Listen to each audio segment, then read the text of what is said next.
Senhor presidente, eu peço ao senhor que considere a minha presença aqui como um respeito a essa comissão. Por favor, tenha a palavra. Só virá à luz a verdade se quebrar os sigilos bancários, fiscais e telefônicos dos mais próximos de Sua Excelência. O irmão Antônio Perillo, o cunhado Sérgio Cardoso e os sócios formais e informais. Que sejam checadas empreiteiras da área da construção civil que têm negócios em parceria com ele. Que confiram a R. Diniz e a Central do Brasil. Pelo que chegou ao meu conhecimento como jornalista investigativo, a R. Diniz tem sócios que são sócios do governador em alguns investimentos. Caso de compra de terreno em Pirenópolis, juntamente com Marcelo Libírio, José Augusto da Alcântara Costa, que é dono de um hotel e de um cartório de registro de imóveis. Soube que está em execução grande obra do município de Aparecida de Goiânia, situada na Avenida Brasil, Jardim Belo Horizonte. E nesse investimento há um triunvirato associado formado por Marcelo Limírio, parceiro de Cachoeira, José Augusto da Alcântara Costa, e fechando o trio, a Galula Empreendimentos, empresa de Giuseppe Vecchi, o plenipotenciário secretário de Estado, tido como outro homem que manda no governo. O governador teria feito o aporte de capital. Falo que tal obra envolve muito dinheiro. Ainda em Aparecida foi adquirido em 2011 outro gigantesco terreno, consta do balanço final daquele ano, como bem pertencente à R. Diniz Construções, mas a informação que se tem é de que foi o governador quem pagou os 800 mil reais pela área.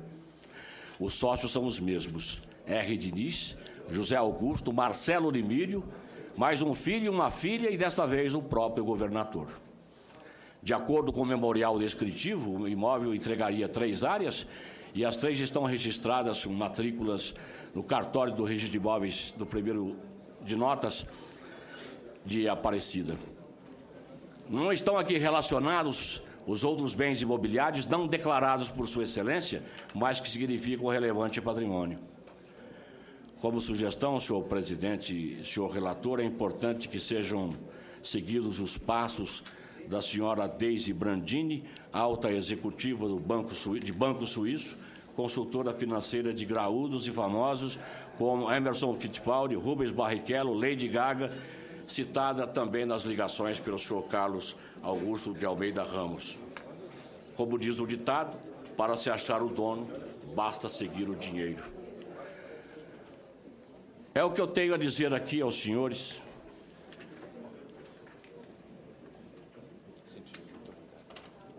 O controverso Bordoni, que criou a turma da panelinha que deu ao senhor Marconi retumbante vitória sobre o maior político da história de Goiás. Controverso Bordoni é quem os sicários palacianos, em nota oficial, chamam de mentiroso e irresponsável. Controverso, irresponsável e mentiroso Bordoni, que ajudou a reeleger em 2002, que o ajudou a chegar ao Senado em 2006 e mais uma vez a governador em 2010, sempre usando o meu nome assinado em todos os programas. Em todas essas vitórias eu era o cara, o pé quente e o bom. De 30 dias para cá, sou o que de pior pode haver. Os seus pistoleiros midiáticos, quase uma centena paga a peso de ouro para promover a sua pessoa, a sua imagem, ainda que com argumentos irreais, e para caluniar opositores, usaram todos os meios de comunicação para a minha desconstrução moral e como ser social. Em Brasília, fizeram espalhar que eu havia sido comprado pelo PT e pelo PMDB. Em Goiás, que havia sido comprado pelo Braga, arqui-inimigo de Sua Excelência. Depois fui comprado pelo Cachoeira. Depois, usando a mulher do próprio, vem aqui dizer que eu extorquia. Aqui mesmo, nesta comissão, chamou-me o governador de figura controversa. Controverso, mentiroso e irresponsável, como diz na ação judicial. Gabou-se aqui de ter as contas eleitorais aprovadas sem ressalvas, que os meus serviços foram contratados por R$ 33.300 e pagos a mim sem intermediários. Lanço um repto ao governador, cara que prove que eu recebi pela campanha esses R$ 33 mil, sob pena de passar por mentiroso diante dessa comissão e do país.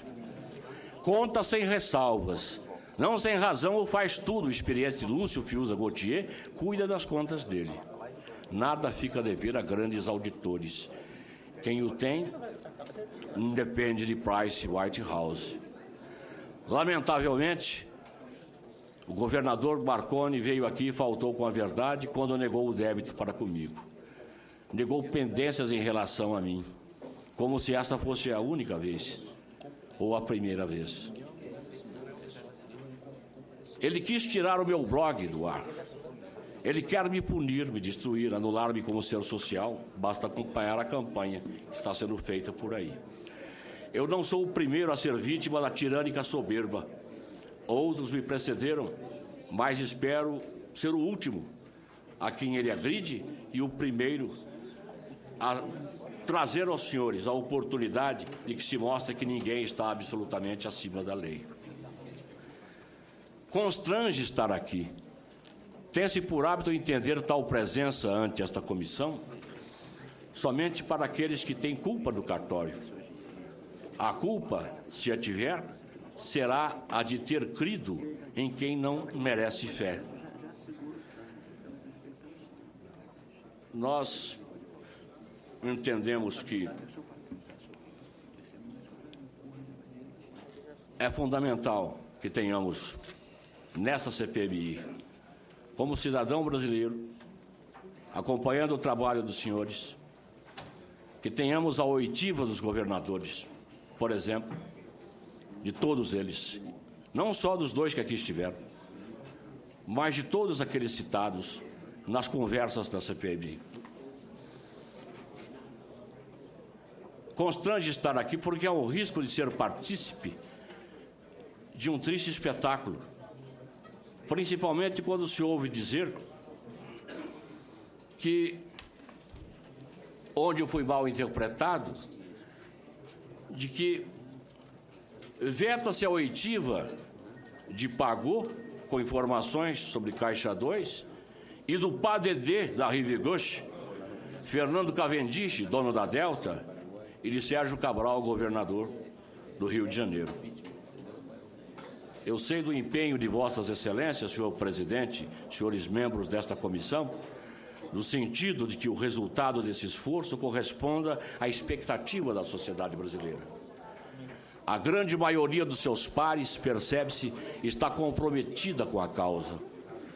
Que todos nós nos somemos a esse esforço de esclarecer tudo isso, porque, afinal de contas, é o interesse público e o interesse da nação.